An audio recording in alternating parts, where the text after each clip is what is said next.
Саламатсыздар, урматтуу кесиптештер, урматтуу Ашырбек Мойдунович. Мен сиздердин көңүлүңүздөрдү чегара маселесине бургум келет.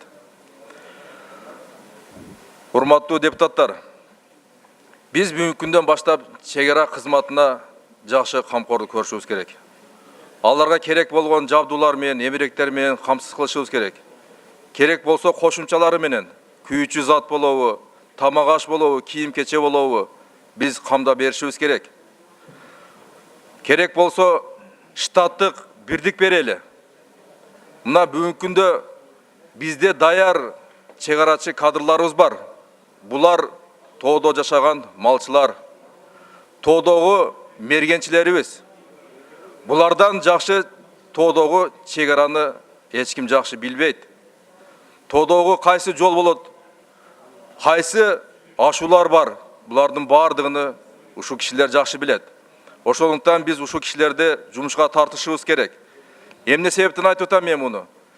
Баарыбызга маалым болгондой, 1999-жылы Зардалык айылына Өзбекстан ислам кыймылынын бир нече бандиттик топтору кирип келген. Алар түз жол менен келген эмес. Алар ошондо тоо аркылуу түшкөн. Андан тышкары кийин Ысык Көл областындагы Жетөгүз районунда уйгур сепаратисттери келгенде дагы ошо келип мергенчилер байкаган биринчи ошолорду дагы.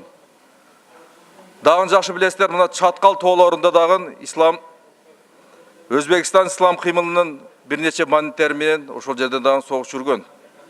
Демек бүгүнкү күндө ошол тоо аркылуу көпчүлүк бандиттер, сепаратисттер ошол аркылуу түшөт экен.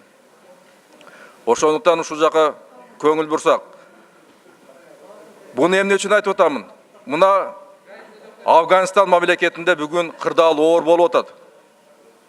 Андан тышкары коңшулаш Өзбекстан мамлекетибизде 4 декабрь күнү президенттик шайлоо болуп атат. Ушулардын алдын алып биз ушул иш-чараларды биз жүрүшүбүз керек деген ой максатты айтып келип атат. Мына бизге өкмөт бюджетке өзгөртүү толуктууларды алып келди 16-жылдын. Эртең ошо караган мезгилибизде ушул маселелерди карап, ушу чегара кызматына канча акча каражат керек болсо кошумча дагы берүүнү мен айтып келет да.